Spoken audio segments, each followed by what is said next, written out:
I love mine saying avoid panicking in high pressure Oh my fucking situations. god, I completely forgot to transition in OBS. They have not been able to see the game. Hi, Meta from the Editing Bay back again. Just want to give you a little bit of update about what's going on this channel and why I haven't uploaded or streamed in a while. So, right now, by the time you're watching this, I'm kind of deep into working on a video on the musical Nerdy Prudes Must Die, specifically about the character of Max Jaegerman, who's been a favorite of mine. I'm also waiting for a few things related to this phone case to arrive. If you saw my TikTok about it. I have a little bit more to say than what I said there. I have some very positive updates about that situation, but with well, if you know, you know. Possibly relating to this as well. We'll see how that goes. I don't want to give you any plans away yet before they're set in stone. And aside from that, this video is an edited down version of the stream I did with Not Your Friend YT. You should check him out. Clyde's a really cool guy, and he had a lot of fun together on this stream. The day you're watching me record this is already over a week after that stream. It might be over 2 weeks at this point. So I'm a little bit late, and I want to tell you why I'm late and why I haven't streamed in so long. And that's partly because I really kind of lost interest in streaming. Not permanently. I'll probably be back at some point in the near future, but don't expect streams to be consistent anytime soon, especially with me working on videos that are much more long form, require a lot of scripting, which is something I haven't really had to do for video up to this point. And overall, there's going to be a boost in quality as I focus a lot more on longer videos about things I'm interested in than the Let's Play format I've been doing up until now. And yeah, a whole lot of things will be changing in the channel. You're going to see a lot less from me, but hopefully it'll be a lot better and it'll be worth all of the waiting that's to come. Alright, that's enough updates for me. Let's get back into the video. Also, you might just notice that some of the footage in this stream is a little bit funky looking. More on that later. Hey, how's it going? You know me as Meta. Today we're here with Clyde from Not Your Friend. Go ahead and say hi. Howdy everyone, welcome. Yeah, we're going to be playing some Ember Nights. So if you're just getting off work, kick back and relax. We got a lot to talk about. Thank you for having me on. I'm very mucho excited to be here. It is going to be a lot of fun. Spoiler alert, I'm very bad at Ember Knights, so you will have to do the carrying, Meta. You'll have to save me. I'm not that great at Ember Knights either, so we'll see what happens. It's going to be fun. Oh yeah. Before we get into the gaming, I felt like, you know, we'd talk a bit. I'm sure people like seeing you live would love to hear you say some things. I know I already kind of sent you a little rant about stop killing games. So, I know, like, looking at the list of topics I sent you, where would you want to start? There's honestly so much good stuff to talk about, and I am just so grateful that people are talking about those issues like stop killing games and game preservation. It's just so important right now, especially as we enter like what I think about as like the most dystopian consumerist hellscape in terms of gaming. Like, I don't know if you saw this week. I mean, it's topical for me because I'm talking about Blizzard, but they're selling that $90 WoW mount now. I'm like, no, how did we get here? I looked at the trailer for your video. That was the first comment I saw. Someone talking about that. Oh yeah, there's so much, and it's just such a far cry from when I was growing up playing games. And yeah, just for context for your viewers, I am quite a bit older than Mr. Metaforth. I'm in my 30s, so if I sound like I'm from a different age, I mean, even when I was growing up, like, gaming was getting a lot more popular, but I don't think it was as like consumerized as it is now. You know? Yeah, like, back then, gaming was like, it was definitely big, but it wasn't like. People like kind of forget this, but like for context, gaming is currently the most profitable entertainment medium in the world. Wow, that is an awesome data point. It's wild that, you know, we went from Hollywood to video games taking the crown. Yeah, we went from like gaming is just this thing only nerds do to like now pretty much fucking everyone has at least 6 games on their phone. Yep.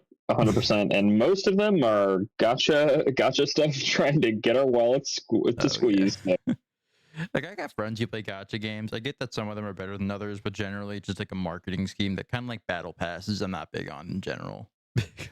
Yeah, I'll be honest with you. Are you ready for your first old man moment of the episode today? Where you're gonna like roll your eyes? smartphones were the first technology where I actively was like, I don't know how to interface with this. And my friends were like, you have to swipe, bro. I'm like, what? Like, they're like, you have to drag your finger around in directions. And I was like, dude, I'm used to keyboards and mice. What is this swiping technology? I was coming No. up right at the time where like old flip phones were being phased out and we were getting into a smartphone, so I kind of relate to that. Yeah, it's fun. Mm. I mean, it's really cool seeing technology evolve. It is not Yeah. as cool seeing monetization tactics evolve, Oh, but definitely not. and it's only going to get worse. But God, but Samsung yeah, keeps telling me to pay for a warranty. Didn't that used to come with the product? right. Didn't that used to just be assumed that there'd be a warranty? Yeah. Oh, Mm. jeez. Could But have it sworn that is used to be built in. it is good to interact with folks like yourself that are passionate about this and talk about Right. it and bring visibility to it, because a lot of people, like, I'll be honest with you, a lot of people, they just want to stick their heads in the sand and go, oh, we can't change anything, so why does it even Exactly. matter? Why should anybody care? That's why I kind of hate when I hear people, because I get what they mean, but I hate hearing people say like there is no ethical consumption under capitalism. Because like, sure, technically you're right. You know, it's Yeah, not but untrue. yeah, yeah, it is true. It is objectively true, but the only way things can change is if people care about them. Like, Exactly. if people all just collectively throw their hands up and go, well, we can't. I guess we just got to hand over $90 for our WoW mounts. Like, well, Exactly. then we're like, that's where we're getting more Oh. $90 WoW mounts. Right, it's like when Apple released a $1,000 Mac stand. Like, what the fuck? Right? Yeah, it's like glorified plastic to stand I know. your thing on. Like, at least, like, I know mic stands can be expensive, but those are like machined pieces of metal, you know? Right. Yeah. Yeah. And they have Mhm. very like strict requirements of like they have to hold very expensive Yeah. equipment. And you know, Apple's Mac stand was an exercise in like, this is very pretty. It's a very pretty stand. So it's Right. $1,000. Like Apple, but even with Apple, like that's borderline a fashion brand. Like I would argue they're That's more of true. a fashion company than a tech company. Yeah, they definitely toe the line between the Mhm. two. That's for sure. Right. But like Samsung is charging $30 for replacements of the S Pen that comes with the S24 Ultra I have. $30 for what amounts to a piece of plastic with a copper coil in it. Yeah, that was going to be my next question: is there actually any technology or chips in it, or is it just a piece of plastic? Jeez. There is tech in it. Like it has a button that can be used like as part of the interface. Like I mentioned to you before, like you can control the phone's camera remotely with the pen. It's pretty cool. Like it's a genuinely useful thing. I'm not saying that the S Pen is a waste of time, but like there's no way that thing costs $30 to manufacture. Yeah, I will say I don't envy you. I'd be distracted by that phone and that pen all day long. You catch me at the bus stop like doodling all day. Again, like I love the phone. It's a great phone, but I think that's a little ridiculous. I mean, you can't get third-party ones. Actually, Yeah, before we move on, because I want to go on a mini unhinged rant here. I don't know how you feel, Meta, but I'm curious. I am a lover of small technology. I right. am rocking like an iPhone mini from like 5 years ago, and I love it. Like, that's why I haven't upgraded, because all the phones these days are so large and they're huge bricks in my pocket. And I'm like, I can't walk around with this giant brick in my pocket. Do you like the large technology? Or are you I mean, a small tech fan? I'm a guy for reference. I'm 6'4". I got big ass hands, so I'm Oh, all in okay. on big tech. Gotcha. So Joy Cons are like your arch nemesis. You're I like, this hate is those too fucking small. things so much. Like I'll grab my Switch for reference, and it's right behind me. Like, show me how Look big at the this big thing. controller in your hand. Look how small this is in Oh my my hand. gosh. Your thumb covers It all four fits in the buttons at palm once. of my hand. I Yeah, love those it. things are That's a funny. nightmare for me to use. That's hilarious. I'm definitely nowhere near 6'4", so I definitely have smaller hands and pockets, and I do love my Right. small tech. But I'll say yeah, the good thing about phones getting thinner is that, like, I would argue in many cases, thin matters more for how something feels in your pocket than like wide. If that makes that's sense. true. Yeah, So like yeah, that's a the fair S, point. at least in my experience, it does just kind of melt in my pocket. I can forget it's there. Right. Unless you're like Yeah, a woman, then you aren't allowed to have pockets. that is true. It's got to be Then purses. pockets are illegal. Yeah, I have adopted. I'm in my old man fanny pack stage. I do wear a fanny pack around, and I've got like my sunscreen and my like. Oh man, I'm just revealing all my boomer secrets. I have a I'm backpack like, I carry with me just about everywhere. nice. Yeah, it's like one of Nice. those like you sling over the shoulder types. Yeah, looping back to the industry, I feel like I'm glad that there are more options than ever before, Oh, but definitely. it is a little depressing that most of the options are objectively cash grabs. Like that sucks. Like Right, that is not right. a good feeling. One thing I'll say is I'm glad that nowadays in the gaming industry, it's so much easier for an indie game like Ember Knight to take off than it was back even now when I was a kid. You know, you never heard about indie games back then, like unless you were actively looking for them, Right. or one just went viral. You know, oh fuck, I have to update Ember Knights. What was the first indie? While you're updating, I'll buy you time. What was the first indie you ever played? Um, that's like so hard. I guess technically Minecraft. Oh So wow! I I did mean, play it back a when it was bit back dominant, before huh? Microsoft bought it, but I think the first one I ever actually like, I can't remember the first one I played, but the first one I ever was interested in is The Binding of Isaac. Oh, nice. That's the Yeah, first I one I mean remember that's an hearing amazing about. game. First one I remember like having any hands-on experience with. Hell of a An place to amazing start. game. Yeah, I mean, and Binding of Mm. Isaac just got so much better over the years. Like Oh, from where it definitely. started to where it is today, it's just the amount of content is staggering. Back when it was a fucking flash game. Yeah, 100%. Yeah, All right. Remember? I am loading into Ember Knights. Let me see here. Let me get to my. I've never played multiplayer here, and I've not even completed a run yet. So let me know when you're ready to sync up. I'll let you decide. You want to get into the cubing before or after? I'm leaning towards after. Oh, dude, I've got the. Oh, you're leaning towards after. I'm down for either or. I'm curious to see your cube. I've got you up on my other monitor, so whenever you want to blow my mind with your cube skills, I'm curious to see it. Well, I guess the people are here for Ember Knights, so Let's do it, Ember. I gotta switch. I'm clicking multiplayer. So do you want to host or do you want to join? It doesn't matter. I'll join you then, because there's less things for me to screw up.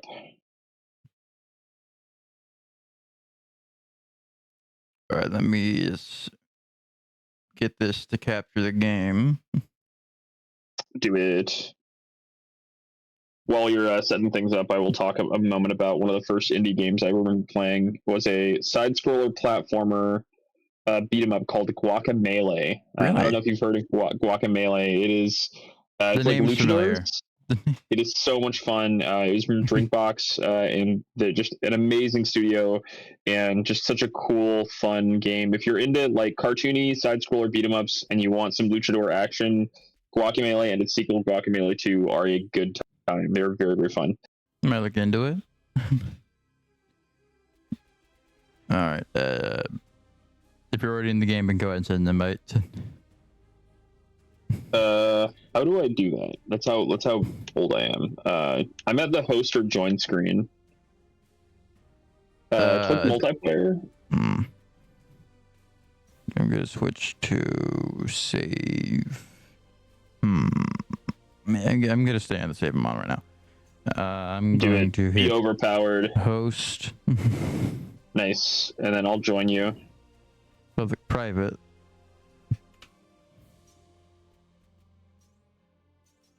I think I just invite through Steam. Yeah, let me try relaunching it because I might be. The guy sent you an invite. I heard a blip. In the meantime, it says invited to watch their broadcast. What? Porque watch? No, that's not what I wanted to do. Steam I'm giving that a coffee mug emoji. I reacted with espresso. I could fucking use some right now. Where is this? Let me launch game. Is there a way to join you? There should be. Game. Invite friends. Maybe I should have clicked that. Do it. All right. So while this is happening, I did buy this candy from Five Below that I wanted to try on stream, mostly because if you look at it, neither of these has a flavor on the box. At least not in English. Just Q? What is this Q? Yeah, that's the only English character on this box is Q. I will pray for you. That is wild. What a wild candy Russian roulette you're playing. So first, we're gonna try the purple one. Dang, your character looks sick. Your character looks so cool. You're rocking like a crazy mace thing, and I'm just rocking the basic sword. Something me and Matt discovered when we played this together is that apparently you have access to all the weapons I have access to.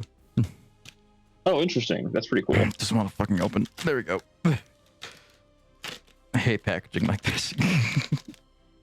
I'm expecting a culinary review of Q, whatever this Q candy is. It's oddly gelatinous, but also weirdly solid. Oh, that's a great first impression. Oddly gelatinous. Yes, that's a great description of anything. What do it taste like? In one bite, like that's the bite of champions. Let's go. Let's go, Meta. Tastes like. It feels like someone mashed together rice. It does look like it. It does look pretty intense. It's like rice balls. It's very sweet.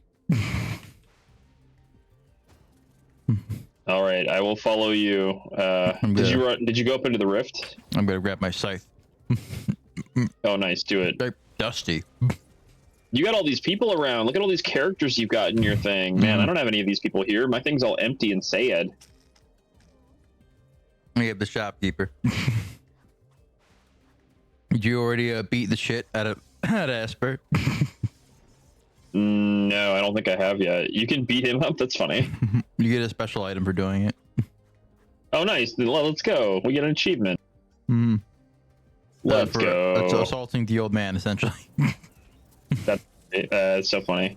I was not a pleasant experience culinarily. How many bosses in this game are there? Is it like, oh wow, you get to choose your starting biome? That's crazy. I think there's 9 for both paths, counting the mini bosses. So 9 mini bosses, 8 regular bosses, and Praxis for the main path. And it's the same for the alt path, except instead of Praxis, you fight the Architect. That is wild. I've literally only beaten one mini boss. I haven't even beaten a main boss yet. I did not like that. The queue is not going on your recommended list. Oh no. It tastes like something you're supposed to warm up.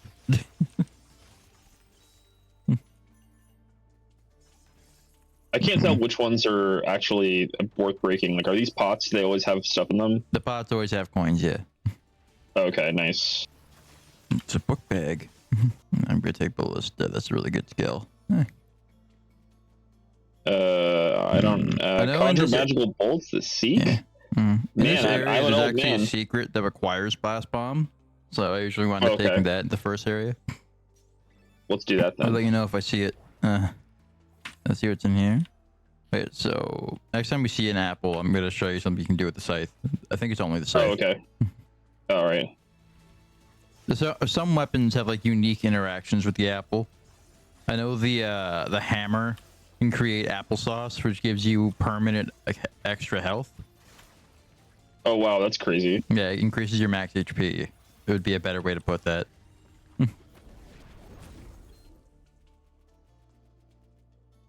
Whenever you get perfect skill, you heal. Whenever you enter a new room, you heal. I'm gonna take the new room.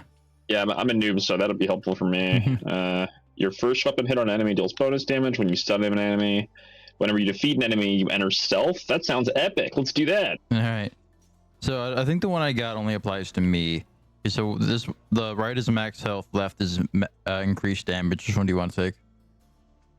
Oh, probably damage. Let's do damage. All right. Oh, this is damage. I kind of got my interactions mixed up. All right. Yeah, this gives me major Hades vibes. Have you played Hades? I've seen it. I haven't played it. It's been recommended to me a lot, though. It is so much fun. It's very, very similar to this feedback, this kind of gameplay loop.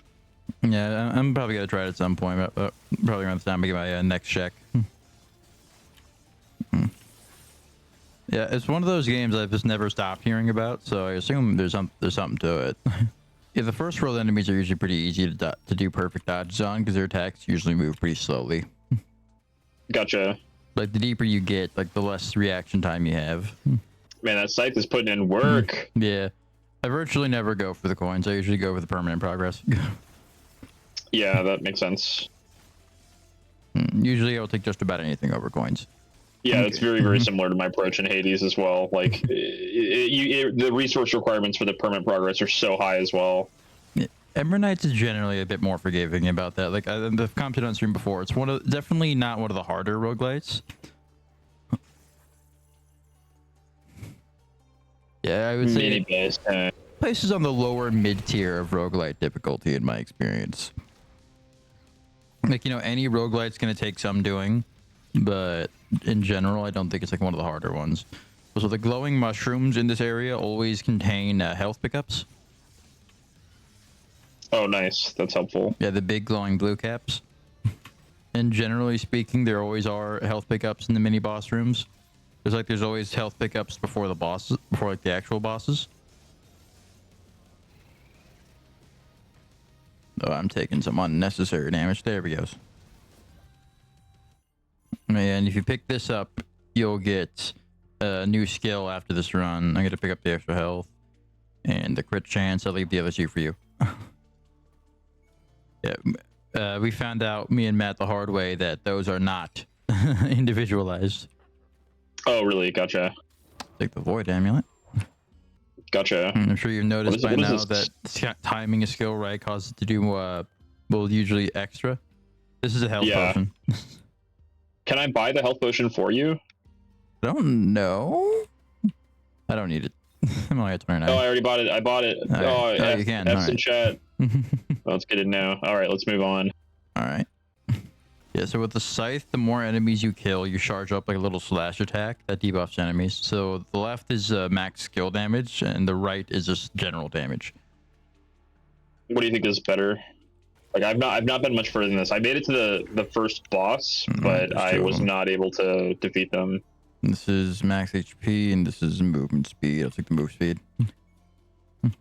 Do the bosses get crazier? Have you completely finished a run? Like how I've how gotten far have 2 you practices, but I haven't beat practice. But yeah, the bosses do get pretty crazy.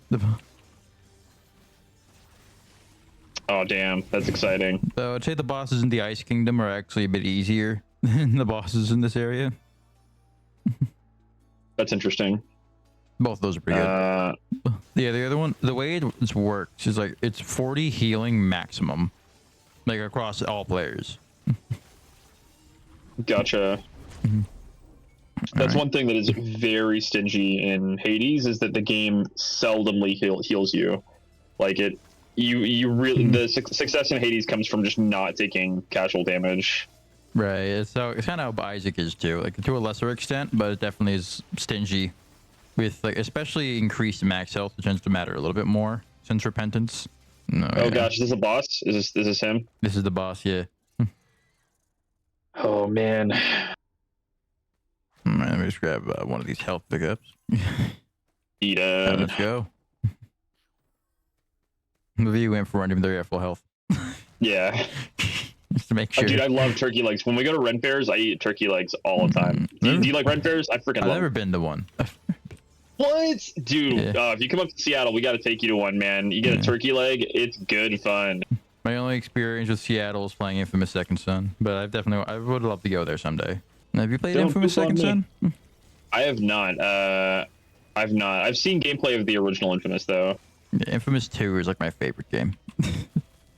Yeah, it looked like a lot of fun. Yeah, 2 and Second Son are different games, by the way. A lot of people think they're the same. Oh, it's kind of like Dishonored 2 and Death of the Outsider. They're like actually separate games. Yeah. For the longest time, I thought Death of the Outsider was a DLC. Man, I love the pixel art of this. This looks so good. Oh yeah, it's extremely well done. Like a lot of this game in general is part of the thing that impressed me the most about this game are the starting cutscenes. Oh really? Yeah, they look pretty good. Oh yeah, it's for an indie studio like amazing how good they look. How did you find this game out of curiosity? Where'd you come across Ember Knights? I was just scrolling through like the Steam Deck verified games, and this one just kind of looked interesting. Oh, I didn't know you were playing on Steam Deck. I used to play this on Steam Deck. Now I'm playing on my laptop. Gotcha. I love Steam Deck so much. I'm such a huge fan of that device. The only annoying thing with it is like jumping between different devices with cloud save. That is true. That can get really, really funky because it doesn't really update the cloud unless you quit the game and leave it for a while. So you can't just like turn it off if you have other devices, you have to like quit the game, wait a little, then turn it off. Yeah, if it doesn't upload, then it's like your progress isn't synced. It's like, no, please. Oh yeah, this is. I wound up just turning off Cloud Save for a few games. They look kind of Dark Soulsy. I'm not gonna lie. Some of the things of this game are. I wouldn't be shocked if there's some Dark Souls influence going on visually. What is this thing? Oh, it's the shop. Let's go. Yeah. I'm gonna have to get you a copy of Rogue Legacy 2 because this would be right up your alley, or Rogue Legacy 2 would be right up your alley if you like this. Yeah, I'd be down to try it out. It is so much fun.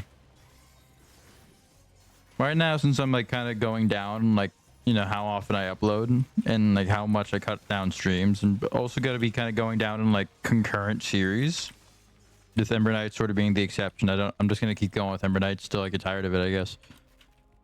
You know, maybe I'll end up like Northern Lion with Isaac. Who knows? Right. One thing I've noticed that if you're at like 15 or so or 10 health and you get a hit, it doesn't seem like the game will let you die from that attack. Oh, interesting. Like there's like kind of hidden super armor or something. Yeah, like I think BioShock Infinite does something similar with how there's like hidden extra health that you can't see on the health bar. Speaking of health. BioShock Infinite, amazing. I freaking love that game. I love BioShock Infinite so much. BioShock fans rag on it a lot, and like I kind of get why people were disappointed by it, but I love that game. Man, I love jumping on the zip lines and jumping on. It's so much fun. The movement is so much fun. Let's go. All right, do you want to go? Let's go healing. Let's do healing.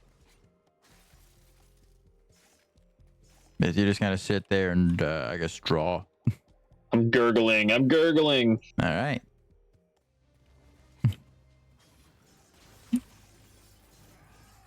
Yeah, I'm pretty sure that also is like it is an individual. Like there's a max all of us can take. So if I took 20, you only would have been able to take 40, basically.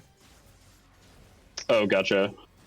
Yeah, this isn't a game that individualizes what's going on, kind of like other games do, where like certain players will see drops, other players don't.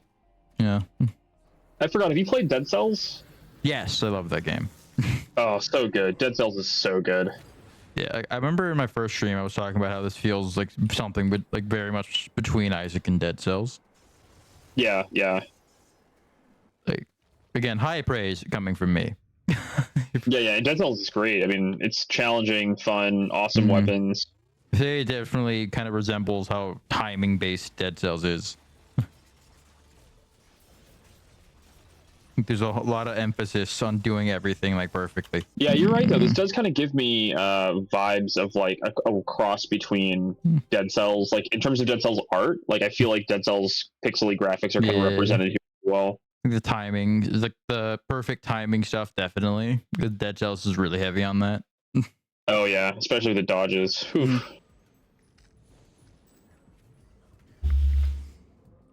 Man, oh man.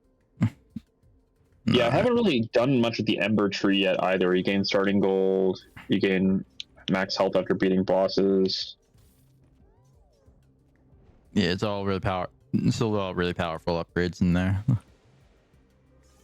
You can only have one active from each tier, I'm guessing? Yeah, at a time. You can switch between them, but you can only have one at a time. There's an element of like building. Yeah, I like that. Not building. There's an element of what was it? There's an element. The word isn't coming to mind. Oh, you're fine. Yeah.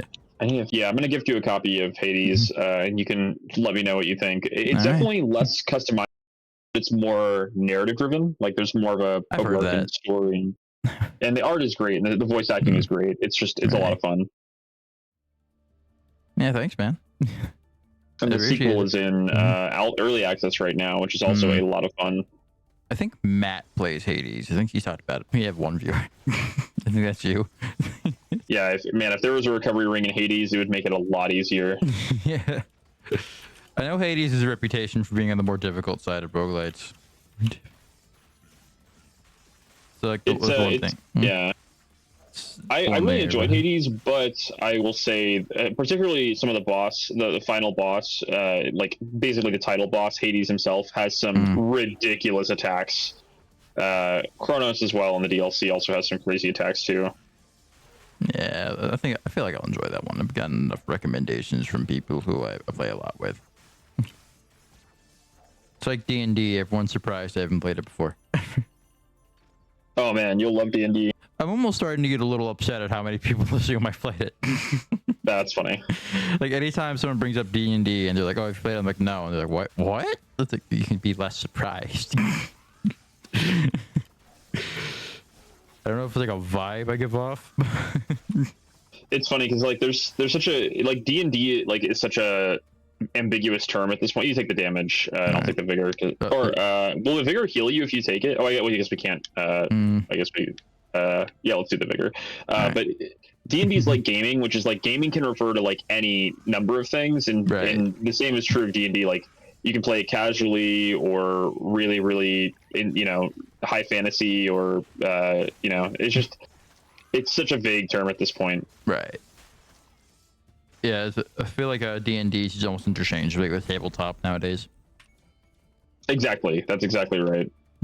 It's like the word drug. I mean, drug can refer to a million positive or negative things. I mean, it could be a billion, Yeah. There's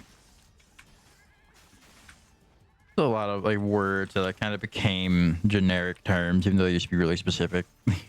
Right. Yeah, D&D has definitely become that. Back in the day, back in the 90s, 80s, if you said, "Oh, we're going to play D&D," it's like it had a very particular meaning, and now it's like it could be any number of tabletop things. Mini boss. Like how like we're a lot of older people like Nintendo get like any handheld game is a Nintendo. Right. Yeah, 100%.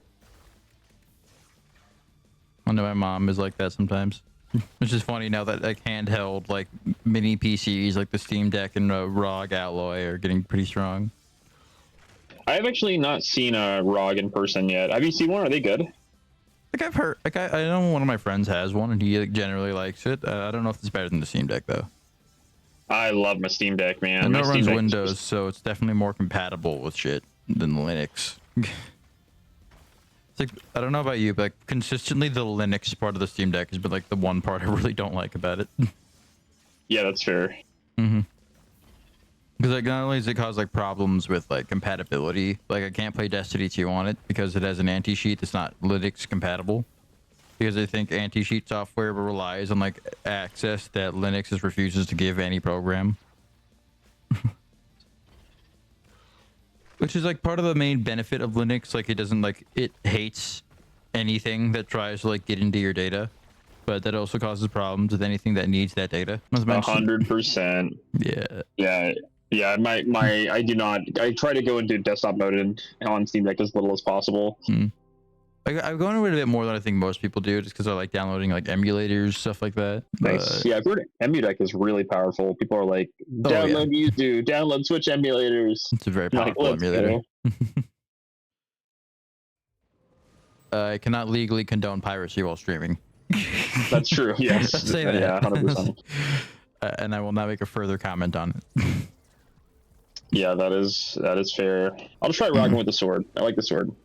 It's a pretty good one. You can't go wrong with it. It's like any assault rifle in an FPS game. You can't really go wrong. Right. Yeah, let's go back to Skogfirth. Let's go main path. Alt path is a little bit more unforgiving.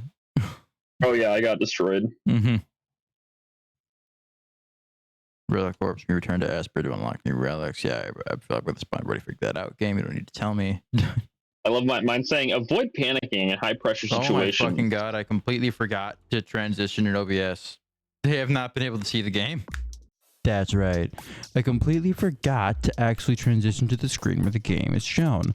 So, I've been using footage of me playing the game with Matt this entire time. Sorry guys. The continuity should be fixed now. Oh, that's funny. All right, game's on screen now. Let's go. Well, spoiler alert stream, you missed me being bad. Yeah. I'm the little blue guy. That's not making it into the video. That's hilarious. I'm cutting straight to this point. Wow, I'm so excited to play Ember Knights starting right now. Let's go. Totally no gameplay happened before this moment in the stream. Yes, exactly. Cut it out of the pod. How long have you been doing? How long have you been doing YouTube yourself? Is it a recent thing or? Technically speaking, 10 years. Nice. Your first upload was 10 years ago. Let's go. Oh, yeah. A little bit over. And it's actually September of 2014 when I was, I think, 12. Dang, that's sick. Yeah. Though the content I make has changed very dramatically over the years at several points. What was the very first video you ever uploaded? Literally just a vlog where I walk around my house, and I think my stepdad yells at me to do my homework at one point. That's amazing. I did not, for the record. Let's go. I was always terrible about doing homework. Yeah, I really don't like this guy because he just drops money, but you also can't leave the room until you either kill him or he despawns. It seems to take a lot of hits. Yeah. You can kill him, but it's a little bit difficult. I'll take fire damage. You gain 15 armor, and whenever you defeat an enemy, you gain more armor. I mean, that seems pretty good for me because I'm pretty bad. Yeah, I don't know if this game is like armor gating. Like, you know what that term is? I don't. What is that? It's like in a game where you have like armor that's separate to your health, and any damage to your armor can't spill over to your health. I think Payday does that. Well, Payday 2 does. Oh, gotcha. So like having one armor will eat a hit for 300. Yeah, like no matter what that hit does, like you can't go through your armor. Yeah, it's a mechanic Payday 2 is pretty well known for. A lot of builds rely on it. Like there's a build called Anarchist, which changes the behavior of armor itself, where normally it only regens it out of combat. Now it'll regen in like tiny chunks while in combat, but because of armor gating, that's still really strong. Gotcha. But yeah, I don't know if this game does that. I know quite a few games do, especially modern ones. Well, not modern, but like games that came out like in like the space between like 10 to 5 years ago. It was a really big mechanic for a while. I think partly because of Payday 2, like really popularizing armor gating for a bit. Have you played Payday 2? I have not. I've not played any of the Payday games. They look great. They look like a lot of fun, but I have They're not. all really It's a good. series. They look like so much fun. They're all co-op, right? All of them, yeah. I think they're all mainly designed for co-op. Payday 2 is like definitely like a lot of it's very arcadey. I would describe it as. Like it's less on like the tactical side. It's less on the methodical side than Payday 3 is, which is another thing I really like about Payday 3. It feels like it has the core formula of a Payday game, but it feels like so dramatically different from both Payday 1 and 2. It's kind of what I think a sequel should be. I hate when a sequel is like the last game, but more updated, you know? Yep, yeah. That's how like a lot of the Mario and Call of Duties feel. Yeah, that is my main criticism of Guacamelee 2, is they didn't push the boundaries far enough. Yeah. It's like I don't expect every game to be innovative, but I expect the sequel to like do something new with the formula, basically. And I feel like Payday is one of the only series that have consistently done that. They actually had a mobile game for a while that was pretty fun. It was like a very condensed version of a few different Payday 2 heists with reworked mechanics for mobile gaming. It was actually pretty good, but it never really got successful, so it wound up being taken down. Which is a problem with like, you know, online gaming in general, but especially mobile games, where since almost all of them rely on servers of some kind, the second those servers no longer available, game is just gone. Yup. I know it's what Stop Killing Games is about. I told you like my general thoughts on it. Like, I love the fact that it's at least bringing more attention to the subject, but I think the way they approach their goals kind of make it like they're too vague in a sense of like what they mean. Like what? Yeah, that's fair. Yeah, because like live service is a term that means virtually nothing, you know. Right, 100%. It's always kind of been a very vague term because it's a marketing term. It doesn't really mean much outside of like whatever game companies think will get people to buy their product. Yeah, and it's a shame because like they in order to actually hold companies accountable, they have to use more clear terminology and like very clear expectations of what gamers should be expecting. Ooh, I can buy a recovery ring. Let's go. Nice. And it was a law in California right now. I don't know if you've heard of this, where games will have to make it more clear what like the purchase means, whether or not that means you're purchasing like a copy of the game or a license to play it. Oh, that's nice. That's like good. on That's the a good step in the packaging right like direction. before purchase. Like, before. Right. Yeah. Yeah, we should do still. Which I definitely hope passes. It does seem like more stuff happens in California than certainly than it did in Texas. It's a very Texas is progressive like, state. Yeah. yeah, that makes sense. Mm. The same with the EU. I see like a lot of user movements and stuff. Yeah, there's a lot of right happening to in the repair EU as laws well. passing the EU right now. Like, I don't know if you heard of the one where like phones are gonna require user removable batteries in the EU. I did hear that, and that is amazing. Yeah. Oh yeah, definitely. We're gonna go back to what we had 10 years ago. Right. Back when that was just normal. Yeah, there's nothing more frustrating than buying a piece of technology and having one little thing go wrong with it and going, oh, well, it's all proprietary. Sorry. Like I know there was a ruling. I don't know how recently it was, but it was like warranty void stickers have no legal power. Oh, wow. Yeah. Like it was a case that went to the Supreme Court over whether or not warranty void is actually enforceable, and it was decided that it is not. Jeez. Yeah, I can see this being really fun on Steam Deck. I'm gonna have to download this on my deck. It is. I think it's one of the games that's like verified, like, you know, it works very well on the deck. That's like why I bought it. Man, I've played a lot of games on my deck. I've gone through Cyberpunk, I've gone through Elden Ring, and they don't run 100% they're not like a high-end gaming PC or anything. But, so this game, still, like, I will say, absolutely hates OBS. Oh, does it? That's funny. Oh yeah. There's so much screen tearing, lag. I'm hoping the devs are working on that, because it is like, you know, it really impacts like the ability for the game to spread if it barely wants to work when you're playing it through OBS. It's leaving. Oh, I didn't realize you were reviving rooms. Oh, jeez. So now we have to beat 2 rooms to bring me back. Well, you're doomed. Yeah, I'll see what happens. I've been doing pretty good. Yeah, the rupture skill is a pretty powerful one, especially when you get it to perfect charge. Yeah, it seems really good. Like, low-key, it does seem crazy. There's a lot of powerful ones. My favorite is Cloak and Dagger, which makes you invisible. Then when you break invisibility, you launch a projectile that weakens enemies. Oh, so I get to solo the boss? This is GG. Nice. Oh, jeez. Once you get used to this boss, it gets pretty easy. Like, once you get used to the timings. I would say this game recommends you play with a controller, and I absolutely would also recommend that. It was built with controllers in mind, absolutely.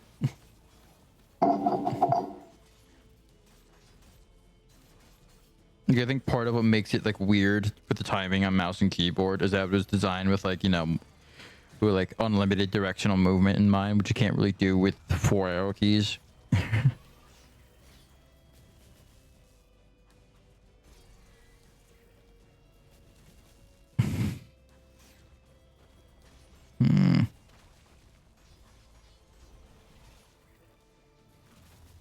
Oh, this terrible positioning. Also, the thing about that attack is no matter where you're standing in it, as long as you dodge at the right time, you will survive it. The one where it like jumps on you, like Mario. Oh, gotcha. Yeah. That's the thing, like, part of why I call this escape more forgiving than most roguelites is, like, generally, if you perfectly dodge an attack, it doesn't matter where its hitbox intersected with yours. As long as you dodge at the right time, it doesn't care.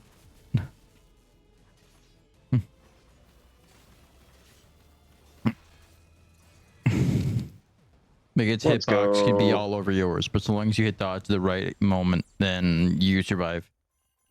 That's nice. There's a level of grace in there that, man, Hades has so many undodgeable attacks towards the end. It gets ridiculous. Yeah. Again, this is a very forgiving game. Ember Knights is. Yeah, I was dead for like half the room, so I can see why. Yeah, I was gonna say that would be. You still want. You were dead for half the rooms, and you still got perfectionist. That's crazy. Yeah. That's just like percentage of clearing rooms without taking damage. You know, how many people can play this game at once? Is this like, can you play 3-4 players in this? I think it's up to 4. Wow. Oh man, we got to get Matt in here and totally go ham. Oh yeah. 4 people going crazy. Yeah, I think Yeah, Matt seemed to like this game first time we played it. He was pretty tired though, so we wound up switching to balloons battles at some point. Ah, gotcha. There's not enough. There's not enough PvP tower defense games. Yeah, those are fun. Oh yeah. Especially when you get matched against a player who doesn't seem to realize that there's a PvP aspect to this tower defense game. They're just focusing on the tower defense, and they're like, you're not even realizing this is competitive. You're supposed to be sending enemies at me, otherwise we're not really gonna get anywhere. I was gonna say he dropped so little gold, but at least at the end there he dropped more. When you kill him, he drops a lot more. Gotcha. Still wish you could just leave the room if he was still alive, though. Like, he doesn't attack you. He's not an enemy. So I wish it wasn't mandatory that you either wait him out or destroy him. I walked right into that arrow. Nice. Man, another game that would be right up your alley is Enter the Gungeon. Like, oh my gosh. That's definitely one I'm planning to get. It is so much fun. It's so good. So, I know it's one that's, like, has a very active community to this day. I heard the sequel was pretty bad, though. Yeah, the sequel, they really went too off the rails. Like we were talking earlier about sequels that don't push it far enough, but man, they turned their sequel into an auto-scroller, and it's just like, whoa. Auto-scrolling roguelite? Yeah, it's totally whack. Sounds kind of backwards, what people usually expect from a roguelite. I keep getting mixed up because I'm not used to playing this multiple people, so I keep looking at you to figure out what I'm doing. Fine. Yeah. I was doing this with Matt a lot too. That's one of the issues with most top-down games like this in general. When it comes to multiplayer, like it's usually kind of hard to tell. Oh yeah, this.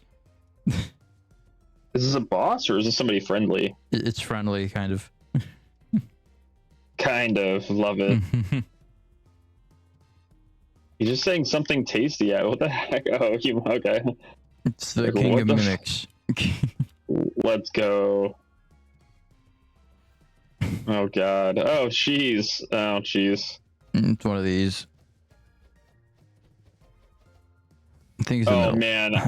You get the middle one? Oh dude, I'm trusting my life with you. Let's go. Oh no! Oh no! My usual strategy with things like this is if I don't know which one it is, I usually just go for the middle. I thought it was the middle one, I'll say, but usually if I don't know what it is, I just go for the middle. Do I just leave now, or yeah, you just leave? You just do anything.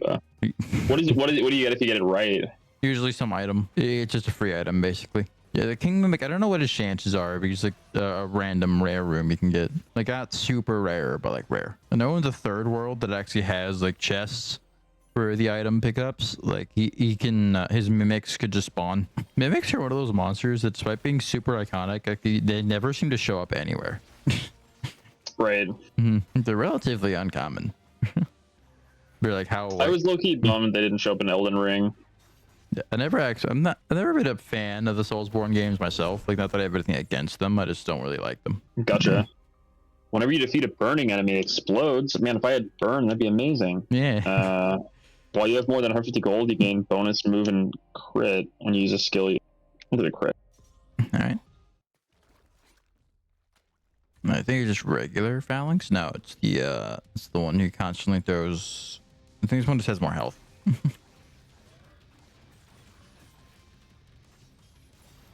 Oh fuck.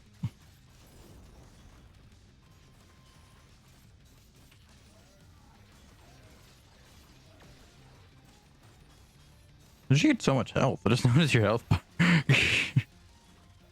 Yeah, I've been picking up health every time. Maybe that's why I'm noob. That's why you're not dying. Ow. Ow.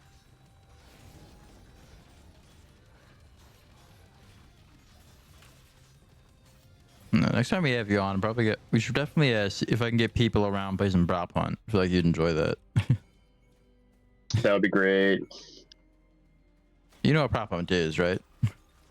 I've heard of it. Is it like a party game? It's like hide and seek, except the hiders like literally turn into the props on the map. Oh, that sounds so fun. It is. I would ever create a conjure lightning bolt to damage enemies. Sure. Especially like the best part of prop hunt is just fucking with the hunters. Here, use that bonus health or the potion. Yeah, he gets all mad and you just throw the sign. That's funny. Oh wait, did I you not? should I pick didn't it pick up. the relic. Oh, Oh my gosh! yeah, They make you pick one. that stuff up. Mm-hmm. I totally am grateful for that notification. Right. I think Juicy Opal just increases the healing items grant you. I don't know what makes a gemstone juicy. Well, It's like a weird description of one. Do you watch Jerry Rig Everything?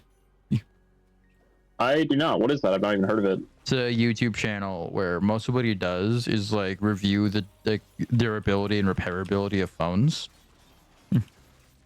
By like, Nice. he That has all sounds these helpful. tests he does. He tears them down to get a look at their insides, and then like see if he can put them back together once he disassembles them. He's very vocal about stuff like right to repair laws. That is good. Yeah. I think he also like sells his own brand of like razors, like, you know, for cutting up like stuff open, like box cutters, I guess. Hailstone armor. That sounds sick. Yeah. But is it actually good? It surrounds you with snowballs and you use it. I think if you perfect charge it, it's up to 8, and whenever something hits those snowballs, it freezes. The third world just gets kind of crazy because the enemies there tend to just have very hard to avoid attacks. Like they're usually very wide. I know there's literally rooms where there's giant map hazards. Jeez, that's crazy. Yeah. That's like usually what gets me in a lot of these games. It's just failing to like such personal awareness. Like I always forget like to watch the ground. Right. It's usually, especially these timing heavy ones. But like Ember Knights isn't as punishing as a game like we were talking about earlier, Dead Cells, but it can still definitely fuck you over if you're not paying attention. The guy wasn't there. Yeah, Dead Cells is wild. Oh yeah. And it's not even like I would say on the more difficult end of the spectrum for roguelites. Like it's definitely one of the harder ones, but there's Dead Cells pushed me to my limits. Yeah, like I feel like there's a lot of games that get a lot harder. It's funny how the Binding of Isaac through its updates kind of been all over the place in terms of difficulty. Like when it came out, it was pretty hard. Then Rebirth happened, which made it harder. Then Afterbirth, people thought generally that kind of made it easier. Then Afterbirth Plus like made it a little bit too easy. Then Repentance made it harder than it's ever been. You know, like Edmund McMillan saw people were kind of like not happy with how easy the game become, so we just kind of tripled down on difficulty with Repentance. Like, if you heard of Repentance, like what was added with it? I have not. I've not heard about it. We're familiar with the anti-birth mod for Isaac. I'm not. I really only played the base game when it originally launched. Well, anti-birth is a mod that was created by some people who pretty much went on to turn that mod into half of what Repentance is. Huh. Yeah, because Edmund McMillan hired them to do that. Oh, that's awesome. That's amazing. There's also a whole bunch of like, you know, other content added for Repentance. It's wholly original to it, but in general, it adds like an alternate path that is insanely hard compared to the base game, and even there, it made the base game a lot more difficult. Yeah, I mean, and the base game was already pretty challenging. At least it was for me. When it came out, totally. They walked it back. I don't know if I ever beat Mom. I don't think I ever did manage to beat Mom. Like her giant leg would come down and step on me. Like, oh man, I just got totally destroyed. The funny thing about Isaac is how it's a game that only gets harder the more you beat it. Right. It punishes you for success, which I think is kind of great. Yeah, it's wild. It's really one of the things I love about Isaac. It's just very unforgiving with the difficulty. I am getting spouse aggro for some dinner in this near future, so I probably got like maybe 15 left if you want to just chat for a bit. Yeah, that sounds good. Let's do it. I appreciate you carrying me through a bunch of unlocks, though. This will help me in my single player progression a lot. Yeah, no problem, man. It's one of my favorite games out right now. I love it. Let's see if this camera's still on. It isn't. Also, this is gonna be my first time using Droid Cam, which is why I haven't paid to remove the watermark yet. Hey, let's go. It's Cuban time. You have the little cube cam here. I like the keyboard. What is that keyboard? That seems sick. This is one I got on Amazon. I really like mechanical keyboards, so I wanted one, but I didn't want a full keyboard because there'd be a lot of space on my desk, and I'm already using a laptop. Oh, fuck. That's fair. So let's transition. All right. Oh man, intense cubing going on. Yeah, so this is my MoU RS Super RS3M. I think I mentioned earlier it's the cube I use the most. Like I have the carrying case you just saw for it. This is Twisty Timer, which is just a cube solving timer. I'm using this because I got I don't know if I mentioned this on stream yet. This the Rubik's brand speed cube. If we hold it up to the camera, you can probably see a little bit of filth in the box. I haven't opened this yet. It's just a little bit of filth. Official Rubik's product right here. Let's go. I love it. And it's a speed cube. Let's go. Oh yeah, they claim. They've claimed that before. So they made a speed cube before, which was widely agreed to be like the worst speed cube ever. We'll see how good it is. I haven't seen any videos on it yet. I knew it existed. The yellow looks amazing on your camera. It looks like neon yellow. Oh yeah. Like a little bit of all right. Yeah, I'm going off the scramble it's giving me here. No, don't do that. I didn't mean to stop. Whatever. Yeah, it's mostly just here for me to compare my time with my main cube and this nonsense. You get a little bit of the Dank Pods view. Yeah. If you watch him. Oh man, cubes are such great devices. Like it gives your hand something to do, it gives your brain something to do. Yeah. All right. I'm just gonna inspect a little bit. I think I'm gonna go for the green cross because it's already a little bit set up here. All right. I'm not super great at cubing, especially because I don't do it as often as someone like J Perm does, if you're familiar with his content. Not, but I mean, you're still, I think, quite a bit better than the average person at cubing. Like having multiple cubes puts you in your own power tier that most of us would just gawk at. I guess. Oh wait, no. Forget I'm solving the green cross. I'm so used to doing the white one. This is another thing. I'm trying to get used to like just solving the other cross looks the fastest first. Instead of just doing the white cross. Dang, look at that muscle memory. Let's go. I gotta do the edges. Remember you mentioning one of our conversations before the stream that you were interested in cubing for a bit? Yes, I used to know the algorithms to solve it or the patterns to solve it, but it has been many, many years, and they're just such fun devices. I really should get one and get my hands something to do. But it's been so long. I could probably still solve the first two layers, but I don't think I'd be able to finish the cube in any consistent state at this point. Yeah. Oh wow, this is solved. All right. I'll take it.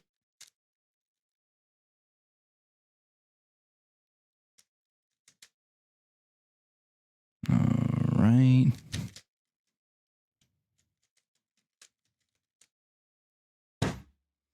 All right, so that's solved in about 1 minute and 40 seconds, which Bravo. a bit higher than my average, but not terrible. We're just gonna keep the the Super RS3M right there. Let's go. This is an official Rubik's product, so we definitely got to preserve this packaging for the collectability of it. That gets claps from me. That is amazing. Yeah. Let's go. The world record is 3 seconds. Oh, I'm sure. It's something crazy. Still, it's insane. Just rip this thing out of its packaging now. It feels frosted. That means it feels like frosted plastic. I'm impressed that instead of going with the usual Rubik's brand shape, like they actually do, you see like the little, how this is rounded off. Usually they just go with their usual shape. I'm surprised it actually looks like a speed cube, which is why I bought this. Something Yeah. else that surprised me is that it uses a non-standard color scheme. I don't know if that's coming through very clearly on my camera. Yeah, it looks like a normal one to me, but it might be just a lighting or It's not the standard Rubik's Cube colors, which also intrigued me about it. gotcha. Honestly, though, it doesn't feel bad at all. No way. Oh, it's got a magnet. You can see them there. It's actually Oh magnetized. wow. Unheard of for a Rubik's brand. It's fairly standard for speed cubes nowadays. Like even a $5 Quibi usually has magnets, but that's big for Rubik's brand. Jeez, that's amazing. I'm just gonna scramble it a bit here. Are magnets conventional in Rubik's cubes, or are they pretty rare to find? They're normal now. Like I say, even a $5 Shiwi cube usually has magnets in them. Oh, interesting. Yeah. And we're gonna take a look over it here. Once again, the green cross looks the easiest, so we're gonna start with that. All right. One thing I'm also trying to get used to is solving without without looking for pieces. That's probably the hardest part. The magnets are very like pulley compared to what I'm used to, so I'm kind of overestimating my terms a bit. Like the magnets on my RS3M Super aren't that strong. So I'm having to kind of fight the cube to get it to turn how I'm used to cubes turning. But that's kind of more my fault than the cubes, you know? That's more of I'm just not used to how this feels. So I am expecting this is going to be substantially slower than the solve I just did. But hopefully Yeah, I mean, it shouldn't be also too... just out of the, it's brand new too, so I'm sure it's getting broken in. But honestly, it doesn't feel bad. Like I was expecting this to feel very horrible. I might go grab my actual Rubik's, like my, flagship Rubik's Cube, I guess you would call it. Like the one they normally sell that's not branded as a Speed Cube. And how does it line up? All right. There's also a lot of corner cutting that you get unheard of for a Rubik's brand. Even their old Speed Cube had like none, which objectively makes it a pretty horrible Speed Cube. This Rubik's brand is impressing me. That's amazing. Yeah, I do worry when people get like official Rubik's cubes that are looking for closer to Speed Cube stuff that it would be just a totally incorrect experience or something they wouldn't be looking for. All right, it took about 28 more seconds, which a lot closer to what I thought. Did these caps come off? If we're out of the box, that's still amazing. I mean, that's still great. It doesn't seem like the center caps come off, so I don't think it's adjustable. That's a knock against it. That's funny. This pops right out.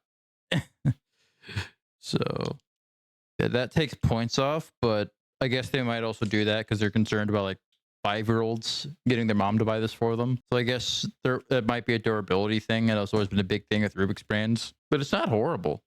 Like absolutely livable for a Speed Cube. I could see this being someone's daily driver. Yeah, it seems like a lot of fun. The magnetization is like I'm trying to show you here.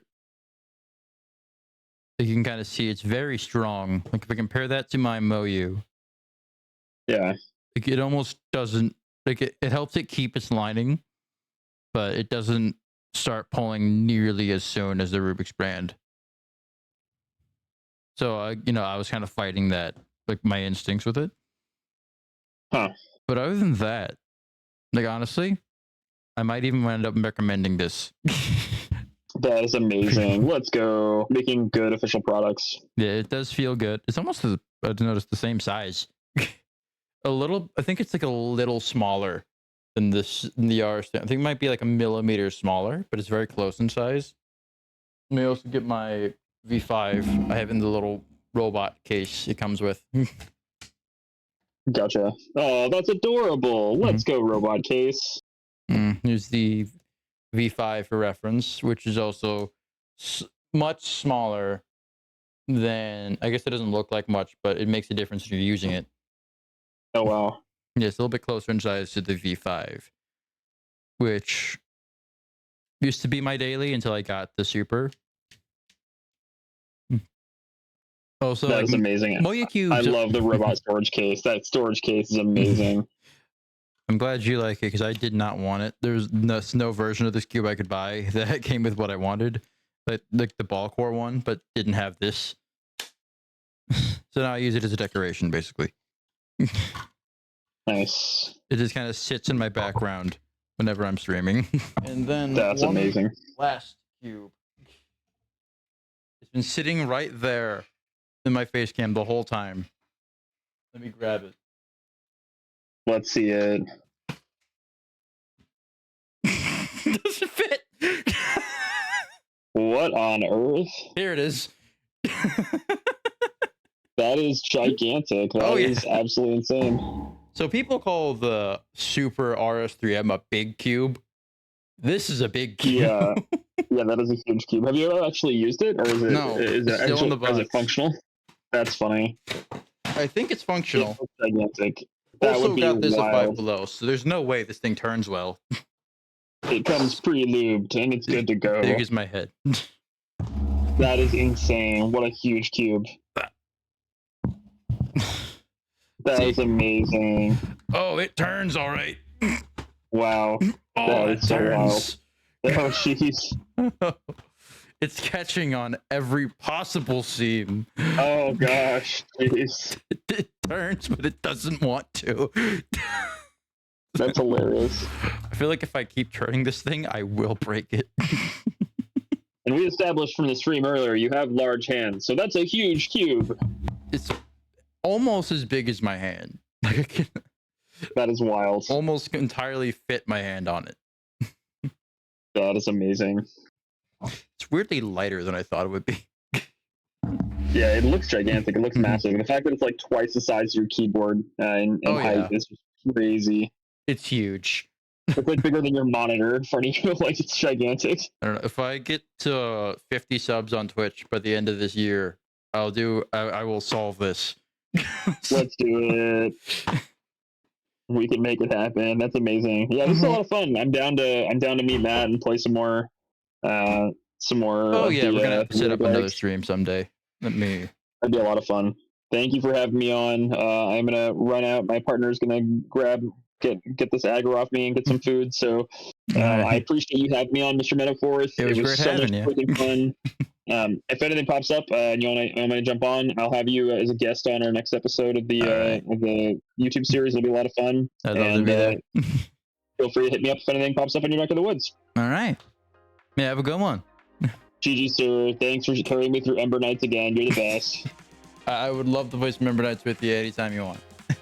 Let's do it. All right. GG's, y'all. GG's chat. Bye. Have a good one. I'm going to cut this one off early because at this point the video is pretty much over. We went on to play a little bit more Ember Nights, and by we, I of course mean I, since Clyde had left. But nothing much of interest happened, so I decided to cut that out of the video. As always, you can catch the entire VOD, though, over on the VOD channel, Metaforth Uncut. I'll link that in the description. I want to talk a little bit more about where I'm going to be going with this channel in the future. I plan to focus, like I said at the beginning, a lot more on long-form content. I'm also going to be doing a lot of variety.